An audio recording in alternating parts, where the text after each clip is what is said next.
જોશી સરના જય શ્રી કૃષ્ણ। આજે આપણે બીએડ સેમેસ્ટર 3 અંતર્ગત હિન્દી કન્ટેન્ટના પેપર સોલ્યુશનની વાત કરવાના છીએ।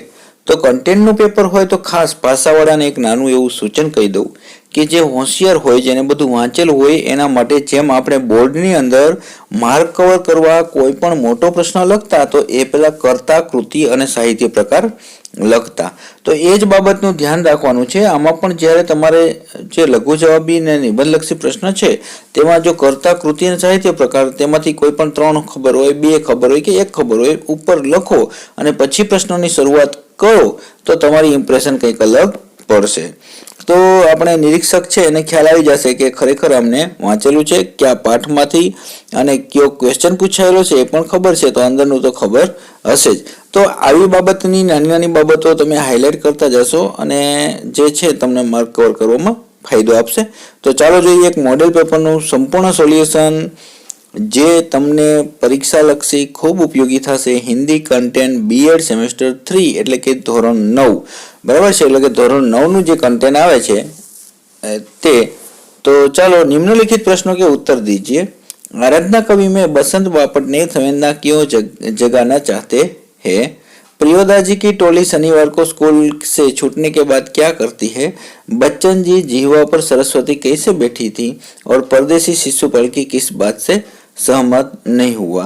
आप देख सकते हैं कि इसमें जो हमारी नवनीत है उसके भी पेज नंबर हाईलाइट किए हैं, तो आपको पता चलेगा कि सॉल्यूशन कौन से पेज पर है। क्वेश्चन 2, निम्नलिखित प्रश्नों के उत्तर दीजिए। मदन जगदीश बाबू को दाजू कहकर क्यों संबोधित करने लगा? मामा पहलवान अपने शिष्य से लड़ने के लिए क्यों तैयार नहीं थे? मोहन की पारिवारिक स्थिति क्या थी? रानी के साथ मित्रता स्थापित करने के लिए कैसे प्रयास किए गए? श्यामा ने कौन कौन सा ब्रह्मास्त्र छोड़ा और उसका क्या परिणाम हुआ? निम्नलिखित प्रश्नों के उत्तर निबंध लक्षी जो विस्तार से है वो दीजिए। सूरदास जी ने उदाहरणों द्वारा अपनी अनन्य भक्ति की भावना प्रकट की।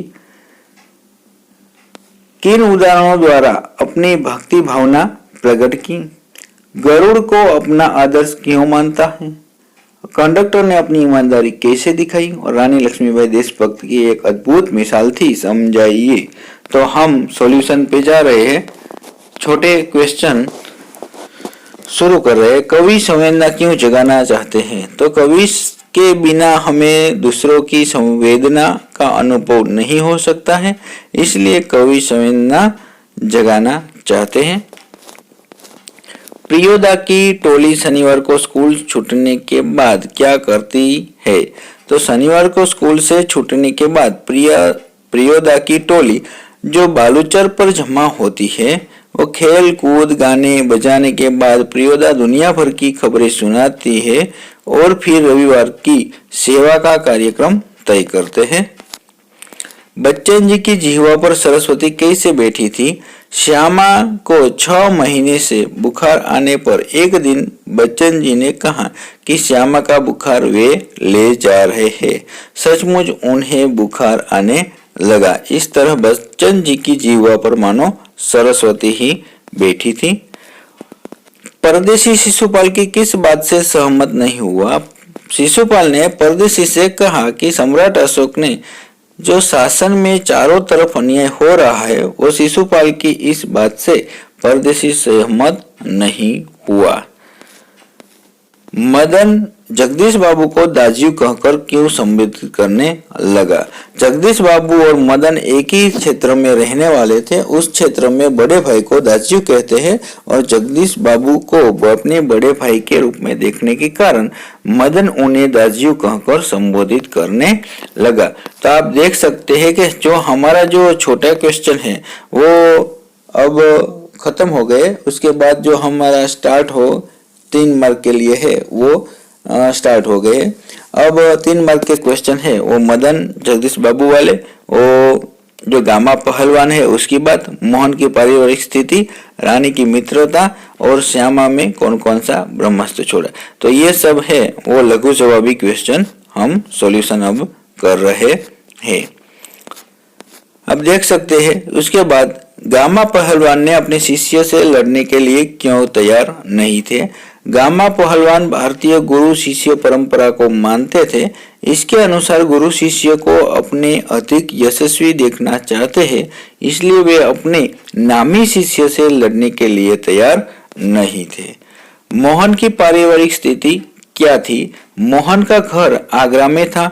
माँ बाप के गुजर जाने के बाद बड़े भाई ने उसकी परवरिश की थी। बड़ा भाई वकील था और शादीशुदा था। मोहन बीए पास करने के बाद नौकरी खोज रहा था। रानी के साथ मित्रता स्थापित करने के लिए कैसे प्रयास किए गए? धीरे धीरे रानी से बच्चों की नाराजगी दूर होने लगी।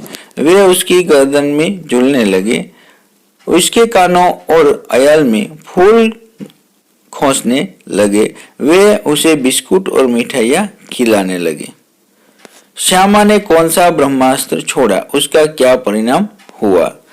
बीमार बच्चन जी डॉक्टर के पास जाने की बात टाल रहे थे। यह देखकर पत्नी ने ब्रह्मास्त्र छोड़ा कि जब तक वे डॉक्टर मुखर्जी को नहीं दिखाएंगे तब तक वह खाना नहीं खाएगी।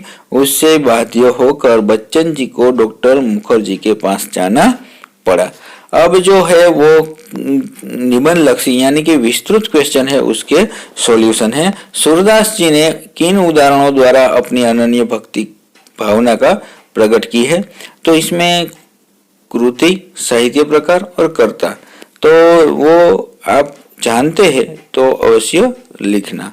सूरदास जी कहते हैं कि मैं श्री कृष्ण रूपी जहाज का पंछी हूँ, मैं उन्हें छोड़कर और कहीं नहीं जा सकता। श्री कृष्ण की महिमा भूलकर मैं और किसी देवता का ध्यान नहीं कर सकता। श्री कृष्ण जैसी गंगा का जल मिलने के बाद मुझे कुएं का जल पीने की चाह नहीं है। मेरा मन मधुकर श्री कृष्ण की भक्ति का अम्बुज रस चखने के बाद अन्य किसी रस की इच्छा नहीं रखता। मेरा प्रभु तो कामधेनु के समान है, उनको छोड़कर मैं बकरी का दूध दुहने क्यों जाऊं? इस प्रकार सूरदास जी ने विभिन्न उदाहरणों द्वारा अपनी भक्ति भावना प्रकट की। कर्ण गरुड़ को अपना आदर्श क्यों मानता है? कर्ण स्वयं को गरुड़ क्यों मानता है? तो उसके उत्तर, गरुड़ कबूतरों की तरह महलों के सुनहले शिखरों में रहना पसंद नहीं करता। वहां पहाड़ों या चट्टानों की दरारों में रहता है। नागपाश से छुड़ाने की शक्ति गरुड़ में ही होती है। कर्ण का स्वभाव भी गरुड़ के समान है। राजपाट और वैभव विलास को वह पसंद नहीं करता। वह मित्र दुर्योधन को युद्ध के नागपाश से छुड़ाना चाहता है। इस प्रकार गरुड़ जैसा स्वभाव होने के कारण कर्ण उसे अपना आदर्श मानता है। कंडक्टर ने अपनी ईमानदारी कैसे बताई? एक बार लेखक सपरिवार बस यात्रा कर रहे थे और स्थान से लगभग 5 मील पहले एक सुनसान स्थान पर बस खराब हो गई। कंडक्टर समझ गया कि यह बस अब आगे नहीं जा सकती। वह एक साइकिल लेकर चला गया। उस समय रात के 10 बजे थे। यात्री बस ड्राइवर अपना क्रोध उतारने लगे। लेखक के बच्चे और जो भोजन और पानी के लिए व्याकुल थे, यात्री ड्राइवर को मारने के लिए तैयार हो गए। ठीक उसी समय बस कंडक्टर एक खाली बस लेकर आया। यात्री उसमें सवार हो गए। कंडक्टर लेखक के बच्चों के लिए पानी और दूध पिलाया। इस तरह बस कंडक्टर ने अपनी ईमानदारी और सज्जनता बताई।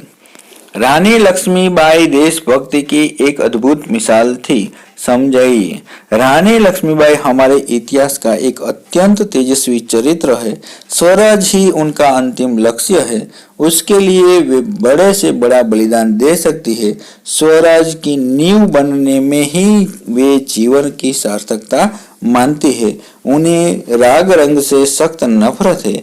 उन्हें यही चिंता है कि स्वराज के लिए लड़ रहे हैं उनके सैनिक की वीरता कलंकित न होने पाए। सचमुच रानी लक्ष्मीबाई देशभक्त की एक अद्भुत मिसाल थी। तो इस तरह हम देख चुके हैं जो कंटेंट बीएड सेमेस्टर 3 के अंतर्गत जो हिंदी के छात्रों है उसके लिए मोस्ट आईएमपी वीडियो जोशी सરના જય શ્રી કૃષ્ણ। વિડીયો સારો લાગ્યો હોય તો શેર કરજો, સબસ્ક્રાઇબ કરજો। આવજો.